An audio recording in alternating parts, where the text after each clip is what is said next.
Gracias, senadora presidenta. No cabe duda que hoy es un día para celebrar de forma y de fondo. De fondo porque se recupera una parte vital de los derechos de las y los trabajadores que habían venido sufriendo un proceso de erosión, de degradación, de inaceptable disminución. Y de forma porque en un proceso de construcción de consenso de Estado avanzamos literalmente en una amplia discusión. Eventualmente tomó tiempo, pero celebro que se haya por fin dado un acuerdo que nos lleve al día de hoy a aprobar esta minuta. Y sí creo que es una reivindicación fundamental de los derechos de las y los trabajadores. Sí creo que es absolutamente necesario en el siglo XXI hacernos la pregunta de cómo tutelar ahora ante los desafíos tecnológicos, ante los desafíos sociales, ante los increíbles niveles de acumulación y de desigualdad que enfrentamos, cómo tutelamos de la mejor manera los derechos de las y los trabajadores. También es una buena noticia porque se reivindica el papel del Estado en este trabajo de garantizar derechos. Y sí es fundamental hacerse esa pregunta. ¿Cómo interviene el Estado cuando ha habido una perversa dinámica de convertir al trabajo solo en una mercancía? Y bajo las reglas del mercado, generar las condiciones de perversión de los derechos de las y los trabajadores bajo esa lógica perversa que tiene el mercado. Siempre en maximizar la ganancia y siempre minimizar los costos. En esa fórmula perversa, este mercado ha venido entonces siempre acumulando y acumulando más. Basta que veamos lo que ha sucedido en los últimos 20 años con relativas empresas que tienen ya grandes consolidaciones y grandes millonarios o multimillonarios, incluidos varios mexicanos en las listas principales del mundo de las personas con más riqueza. Pero eso se ha hecho a costa de los derechos de las y los trabajadores también.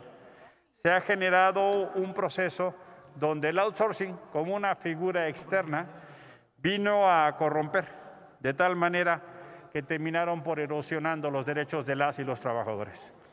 Celebro, que pongamos esos límites y celebro que se haya llegado a un acuerdo también para mantener la figura cuando ésta sea necesaria, para cuando en verdad se utilice en el sentido de lo que tiene que ser necesaria y no en esta perversión que signifique perder los derechos de las y los trabajadores, lo que se ha llamado como la terciarización, lo que se ha llamado como el exceso, por ejemplo, para dar la vuelta a los derechos sociales de las y los trabajadores, por ejemplo, para el engaño, por ejemplo, para evadir impuestos, por ejemplo, para generar condiciones que vayan en demérito, por ejemplo, de la acumulación en el tiempo de lo que pudiera ser la antigüedad de las y los trabajadores en la empresa.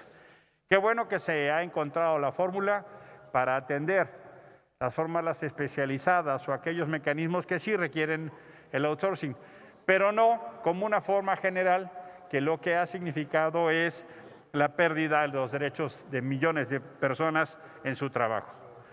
Voy a votar a favor y me sumaré al consenso, pero aviso que tengo un par de reservas que buscan mejorar y en su momento los presentaré.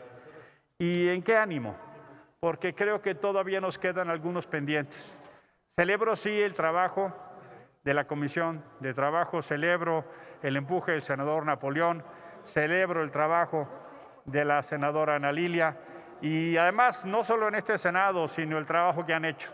También celebro los trabajos que han hecho una enorme fuerza laboral. Hay nuevas centrales caminando, la nueva central de trabajadores y otros movimientos laborales que están empujando. Pero miren, hay pendientes que tenemos que notar. Tenemos que separar el derecho a la salud del trabajo. El derecho a la salud debe ser un principio universal, que no lo tengan solo aquellas personas que tengan trabajo. Tenemos que separar la protección de la seguridad social del trabajo. Esas son reformas que tenemos que hacer, porque hoy por hoy, al encadenar el trabajo con la seguridad social y la salud, millones de personas quedan desprotegidas.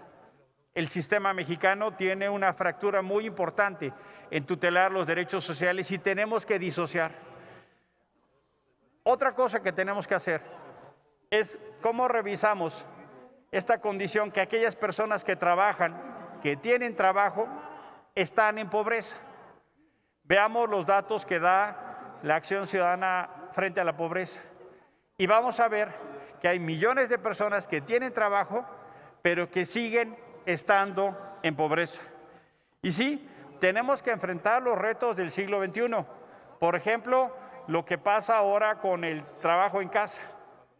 Que eso no signifique otras maneras de abusar de las y los trabajadores.